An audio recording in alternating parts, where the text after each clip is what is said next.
Is that snowplow? Okay. After you.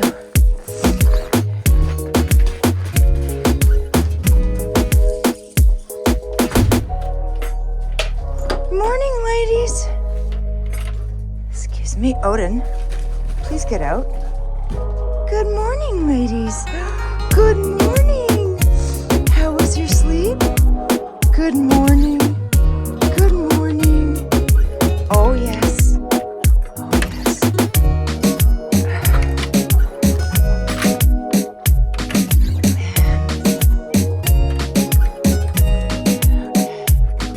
Fresh water, ladies. Any eggs? Nothing yet. It's okay. It's okay. I'll come back in the afternoon. Excuse me. Excuse me, ladies. It's frozen. Rock hard. Yeah. Okay.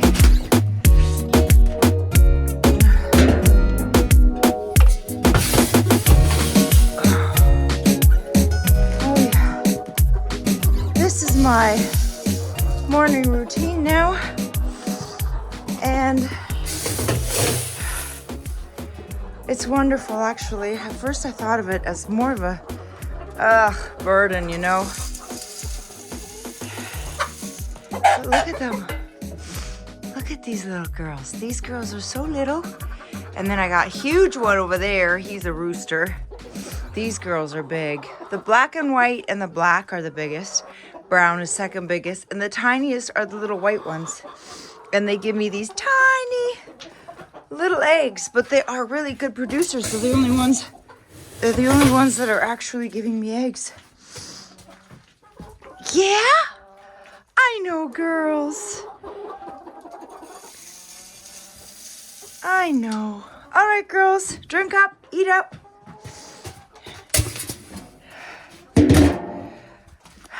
Good morning. Thanks for coming with me on my chores. Come on, Odie. Odin, look, he likes to eat their crap. You done? You done? Okay. That's what I thought. Gotta take this out so I remember to take it in after my walk. Oh, beautiful outside. It's just the snowplow. Relax. Come on. Stop being silly. Let's go. This way. Come on. Ooh, that was deep. I have to stick on my little trail. I still haven't had my neighbor. I haven't had time to ask my neighbor if, I forgot something.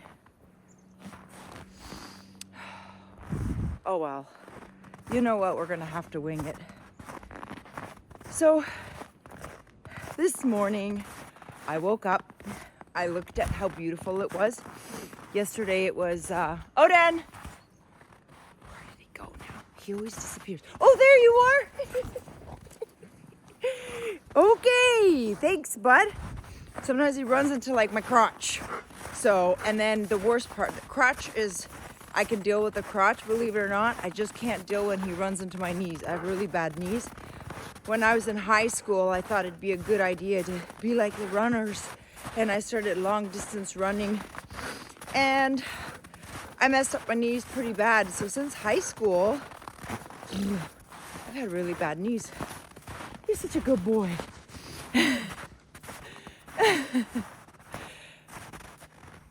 Odie! Oh, there he goes. I thought I'd catch him on. We're still rolling.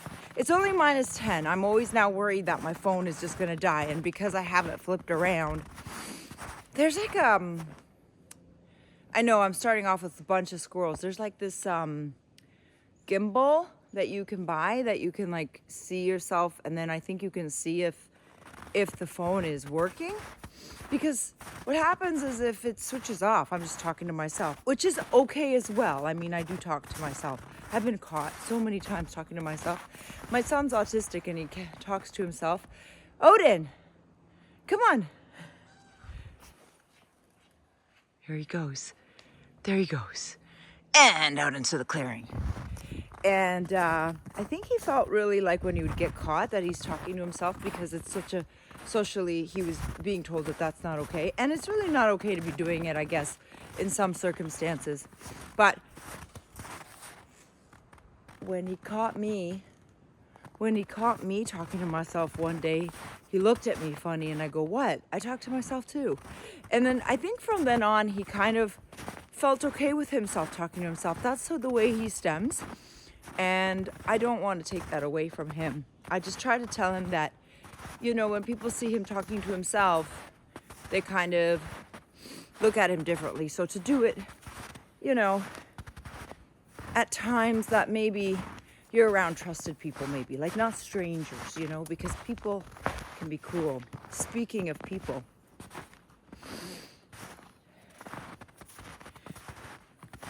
I was thinking, you know, I moved out here, as you can see, not a lot of people. And I was thinking, because I was talking to my, You excited? Are you excited? You ate my chocolates last night. I know you did. Son of a gun. Stole from me again. It's always food. He always steals food. Anyway, so I was kind of thinking, because I hung out with some friends while we were waiting for my son. And we were talking about how we're avoiding people now. And then I came home, and while I was in bed, after I finished my reading, which I'm really doing really well in, I'm really excited that I've been able to keep my walks and keep my reading. That for me is a huge win. Huge. And I'm only sharing it really with you and my mom. Hi, Mom. So after I finished reading this book that I'm reading, I would recommend. It's not a really typical book of today. It was written in the 1920s, and it's called We, which is quite appropriate about what we're talking about today, because I'm more avoiding the we, and in this book, it's one big collective. There's really no I. I has been erased from, their vocabulary completely. You don't refer to yourself as I. You refer to yourself as the community, the collective. And as I was thinking a little deeper about, oh my God, it's so beautiful. I don't know what to tell you. I'm really starting to fall in love with this. It doesn't get tiring. Like I'm amongst the same trees every morning, and I'm never tired, because every day it looks different. So as I was thinking to myself, you know, how is it that I'm okay with being alone? I was always a very social person. Anybody that knows me knows that I've always sought out people. I've always looked for someone to talk to. I've always wanted to go to parties. I've always wanted to do things with people, always with people, always with people. I was such a herd animal for most of my life.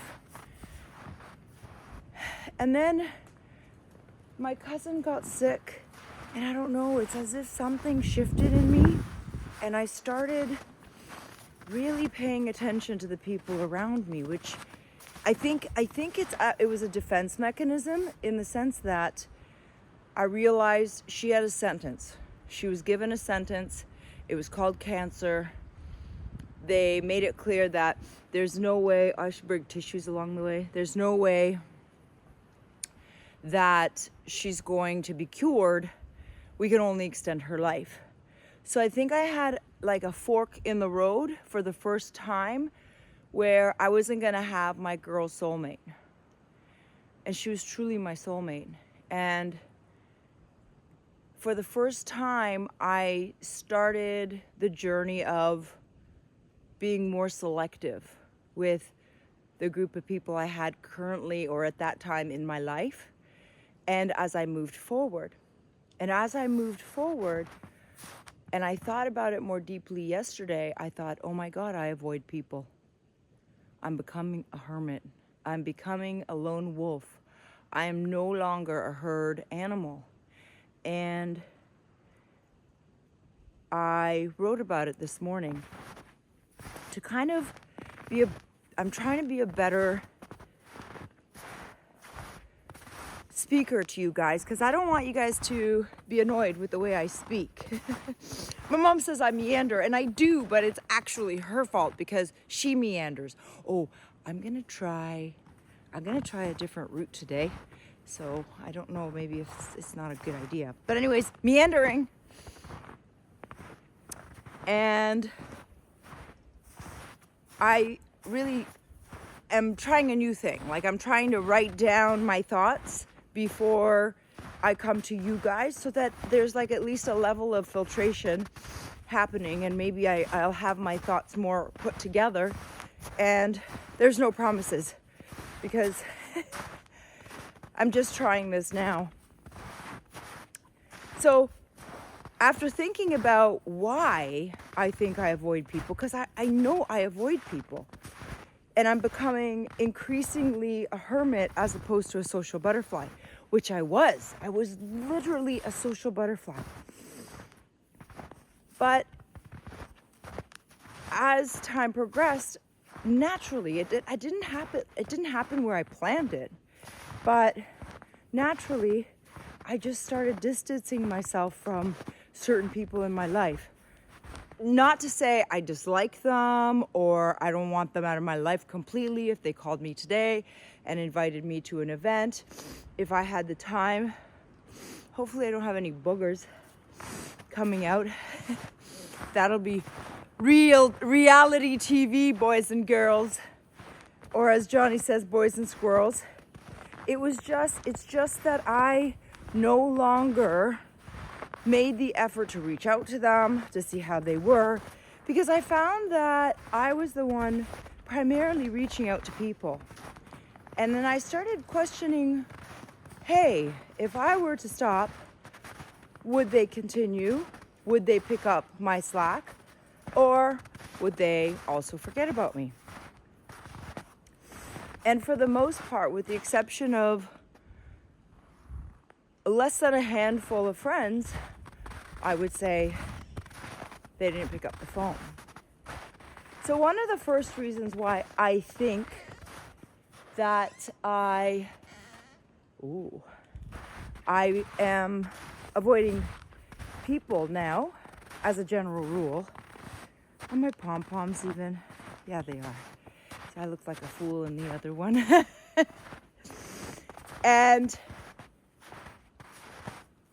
And the first thing I came up with is, I'm tired of competing. I'm tired of competing with my friends at every coffee meeting. Sorry, he's just running around like a freaking crazy person. Crazy dog.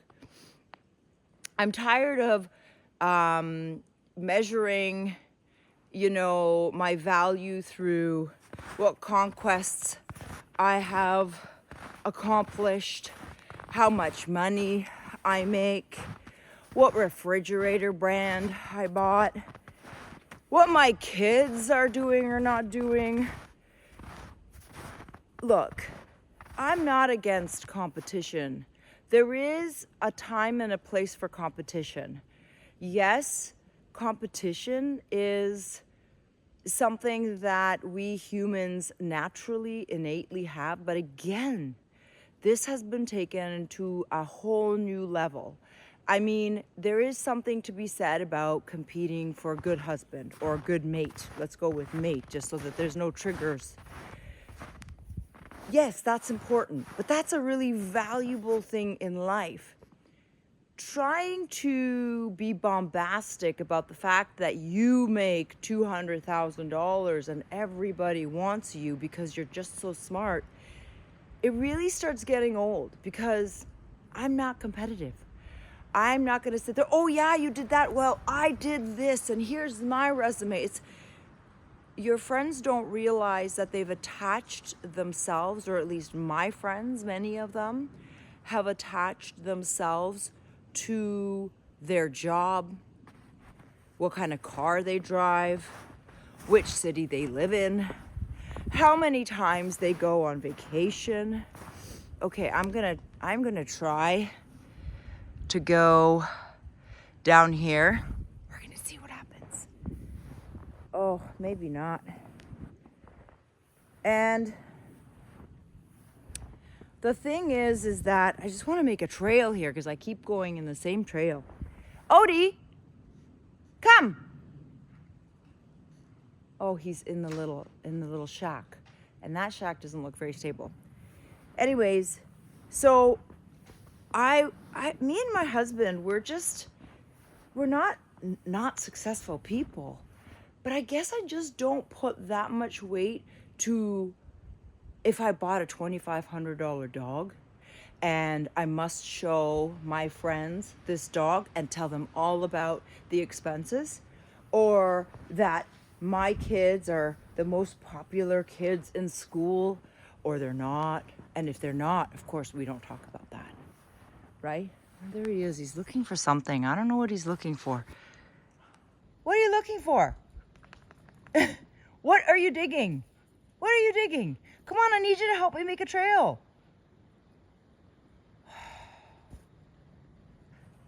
He's an explorer and a thief. Anyway, so all that to say is that they have taken competition and brought it into the forefront. I mean, competition is a survival mechanism. Okay, I'll give you that. But competition in things like what refrigerator you think you're more or less of a person because you have a $5,000 stove over a regular stove that does exactly the same thing, except maybe doesn't look as great. And you know, some of the cheaper stoves actually last longer than the more expensive ones. Like, I have friends that have like refrigerators that have like a whole TV on them, and you can call your refrigerator and it'll tell you if you need butter because you don't have butter in the refrigerator. These are subjects that really don't interest me. And when people are so tied up in these kind of things, I also see that their whole personality and their value system is tied up in these frivolous, oh my gosh. So this is where a moose has walked by. I don't know if you can see this. So this is a moose. That's a moose trail. I am crossing a moose trail. Watch me. You've seen it here. Whoa! I've crossed with a moose trail. So competition is something that I've realized I'm not interested in, and I'm not interested in giving people time that only want to talk about their conquests. And it's kind of like, you know, when you have it, when there's an interview with someone and then they go about, oh, I did this and I did that and I did this and I did that, just to set the tone about how much of an expert that person is because of how much time they've put into one subject. And that's great. And I'm not discrediting that, because I think it's wonderful that people put so much passion in things that they love. I love that. I'm looking to pour myself into my passions as well, and I do in many ways. But that's not a way to lead. I mean, I think that when you're in a social setting, for me, that turns me right off. That's one reason. I am not a competitive person, and most people are. And most people definitely value themselves. And especially, the more people there are. Like, have you ever noticed that when you're with one of those friends that is very much like that, another moose trail? This one's been covered though. They're different, You enjoy your time with them one-on-one. It's wonderful. It's almost like perfect. And then you go to a party and that person becomes like this person that takes out the measuring stick and starts measuring, your colognes, right? And you don't recognize the person when they're around people. I don't like that. You're either you or you're not. So that's the first thing.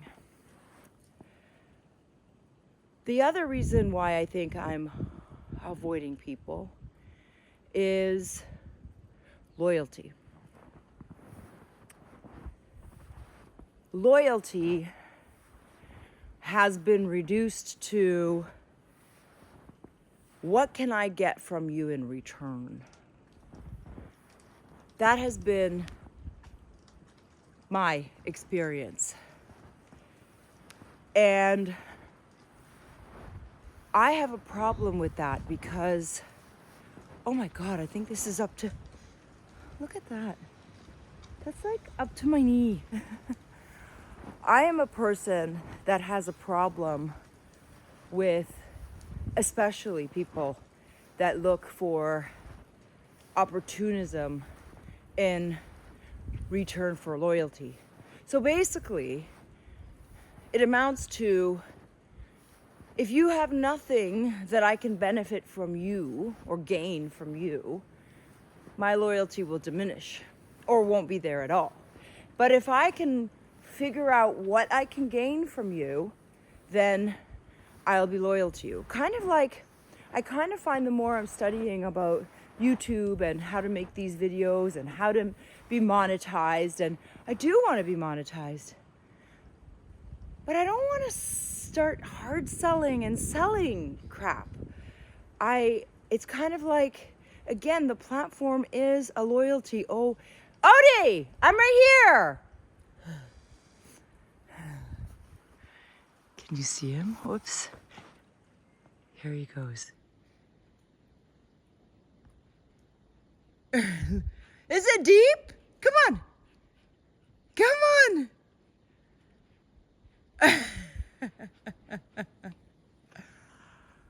Come on. Make me a line. Come on. Oh, I know. I'm such an opportunist.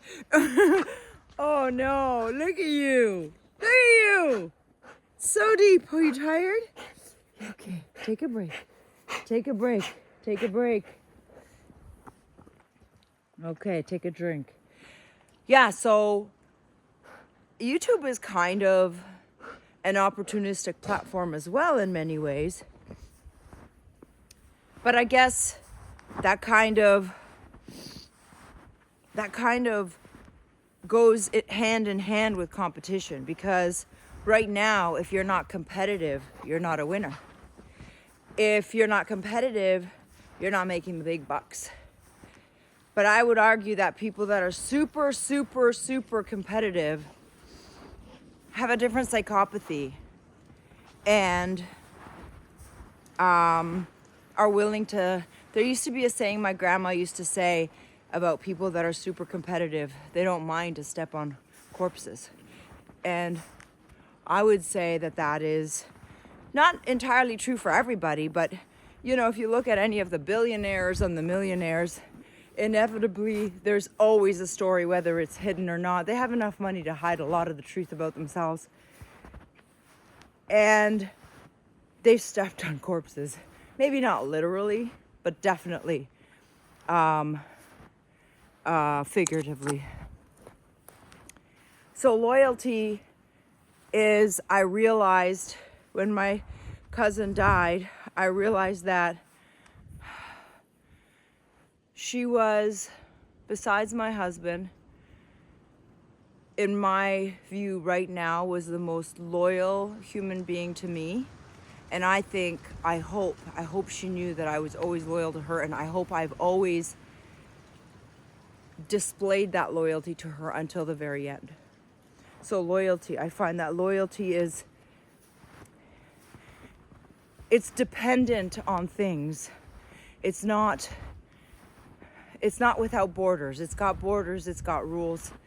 You know, loyalty, in the past, you depended on loyalty. If you knew you had a loyal friend, you knew that you can call that friend at 2 a.m, or you knew you can ask that friend to do whatever it takes that you need, and they would be there. That's loyalty. That has been lost and taught out of people. The next reason why I think I'm avoiding people is egocentrism. I think we have entered, and we have been entering for a while, a self-serving, ego-centric society. Just look at YouTube. Just go look at YouTube and look at all the people that are making millions of dollars, the people that have millions of subscribers. These people are...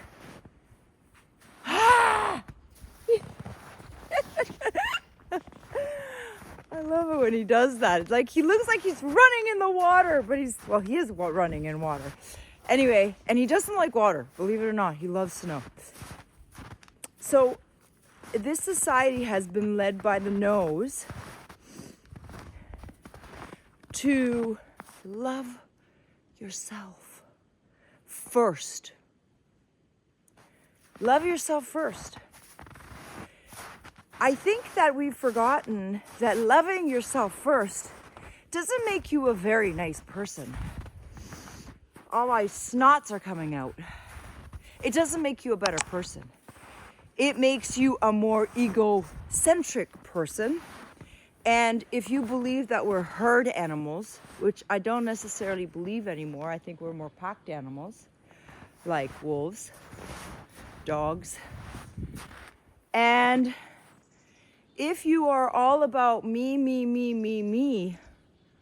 where does the community fit in?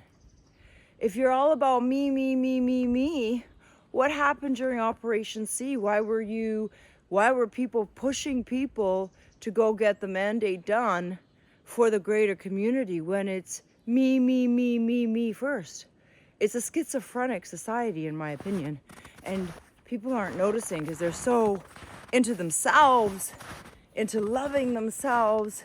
You know, with this egocentric angle, I find that if I need, like, when my cousin got sick, I can only speak from my experience. I literally would have dropped everything, and I did. We dropped everything. And we were willing to take her to Mexico to get, like, cancer treatment that was natural, because this allopathic, I think it's called allopathic medicine, it's more death care than it is health care.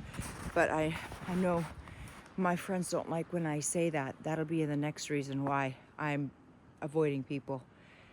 And I was willing to drop everything and not think about myself. I realized that after she died. I didn't realize that at the time. It's now in hindsight that I'm able to say this, because I didn't think that I was dropping everything. I didn't think that I put her first. I put her first. We all as a family put her first. My children put her first. Well, my children meaning her children too, because she helped me raise them for 20 years. My husband put her first. Listen, it wasn't about what me and my husband wanted at the time. It was what she needed, what she wanted. That's not a me mind frame. You can't have that. When you want to love people, you sometimes have to put yourself last. And I'm not saying all the time. I'm not saying hate yourself, don't like yourself. I'm just saying it's really not smart to put yourself first all the time. Because if you put yourself first all the time, one day you're going to find yourself alone. Because when hard times come, imagine having to put somebody first when all your life you've been putting yourself first. And I find that even though a lot of my friends aren't like so egotistical, that I just don't make friends with people that are so egotistical, 90% of them are like, if I need something and I want to do something, or I need some sort of help or whatever, okay, if it's dire, most of my friends, I would say, would help me. But there's only a handful of friends that would help me, that I'm sure of it. But most of them, if it's inconvenient, or they have nothing to gain, or they just don't want to, they'll find a really good reason, which is an excuse, not to help you. And that happened in my life so many times, and I got so disappointed. But the thing is with me is I forgive and forget, and I move on. And my cousin, it used to drive her crazy because she's like, you trust everyone and you're not looking what they're doing, their actions, which leads me to the next point. Actions are louder than words.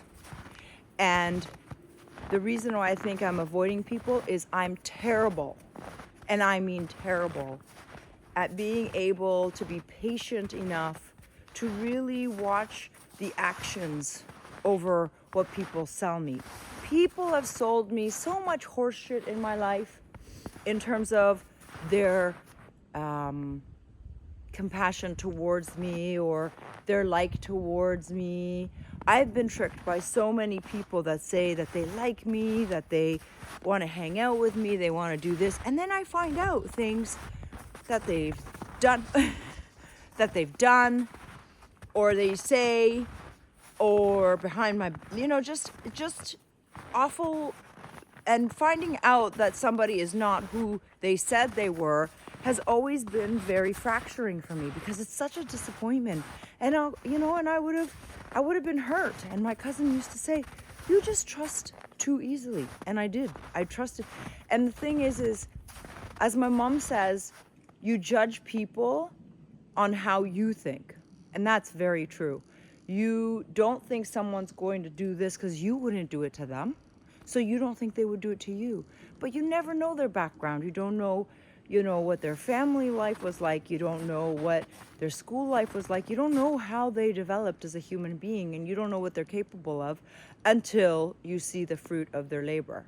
So I would say that I am tired of people giving me the commercial, but then in the movie I find out that they're really not my friends when I look deeper.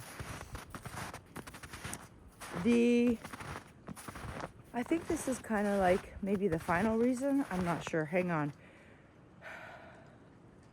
Oh, yes. This is a big one. And this has separated me probably. I could probably deal with most of the other things. There's two more reasons, actually. And they kind of go into one another. The second last reason is positive only thinking. Only allowed to think positively. Oh, you're so negative. Oh, I don't believe that. Oh, you're a conspiracy theorist. You thirsty? I have realized that in the last 20 years, there's been a narrative that's been sold to people that you should think only positive thoughts, because then positive things will come to you. Yeah, by the way, I just wanted to let y'all know that that's a thing. That people believe that if they're positive things will happen to them. So, I really challenge anyone to go and tell someone in Gaza to be positive, or any of the people that are protesting for their fellow men in Gaza, men and women and children in Gaza. And I implore you to tell them just to think positively. It'll all work out. You know what that's called? In the olden days, that used to be called a lobotomy, a medical procedure that they gave you so you don't give a shit. And so I seem to always be the girl, the friend that's negative.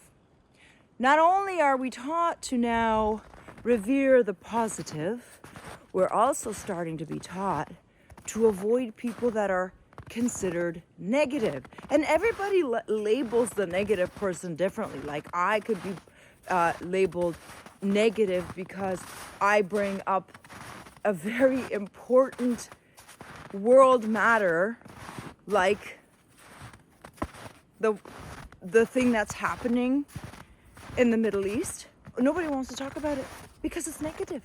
It's just negative. Or I talk about how we're being scammed with the monetary system. That's not true. You're being so negative. Just try harder.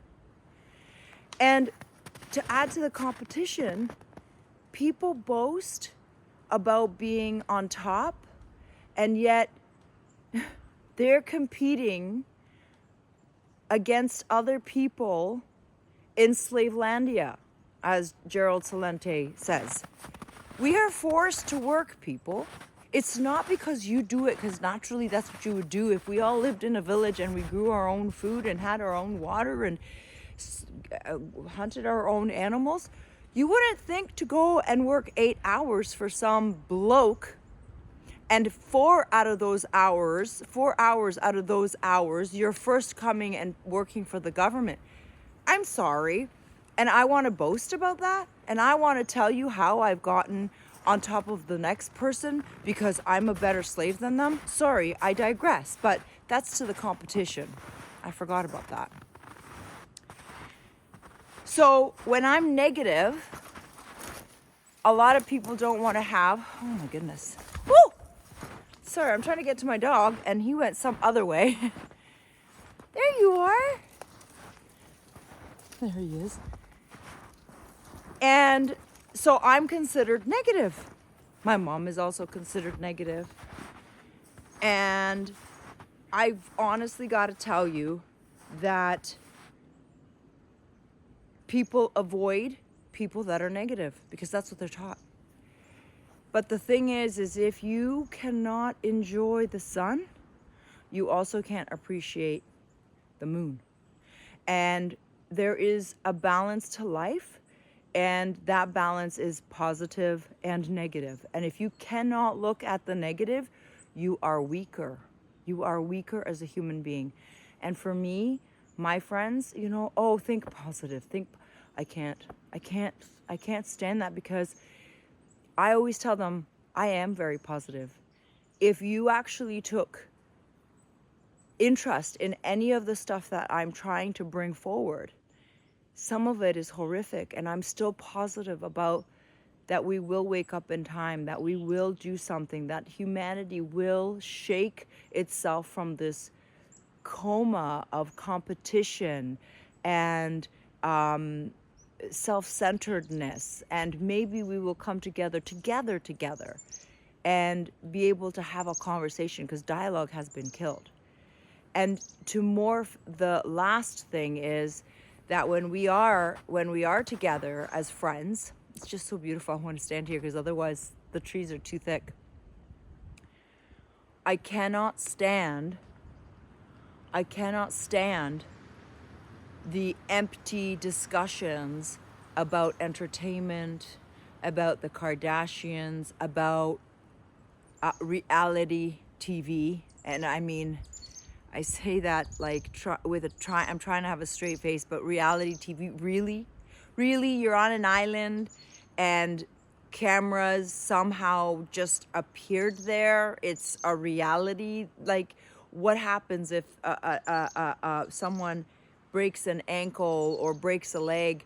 I'm sorry, there's insurance, I'm pretty sure, in that reality. And I'm pretty sure that the cameramen have internet, and because how else are they gonna communicate with people? So that's not reality, right, Hody? That's not reality.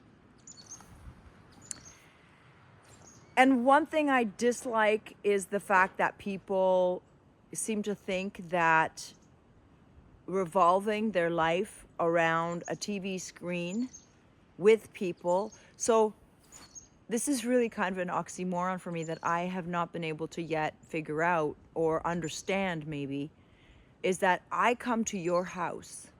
We come to be social. So in our case, we have to go 40 minutes, say.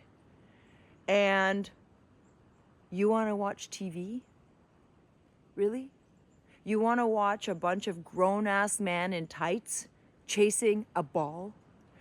You want to watch a bunch of grown-ass men bumping into each other looking like aliens with big helmets and causing concussions, causing real damage to their body, and they make millions of dollars, and you are participating in watching a television when your friends, your human, real life, lifeblood, warm-blooded humans are around you? Are we not sick? I think those are my main reasons why I think I'm avoiding people in my life.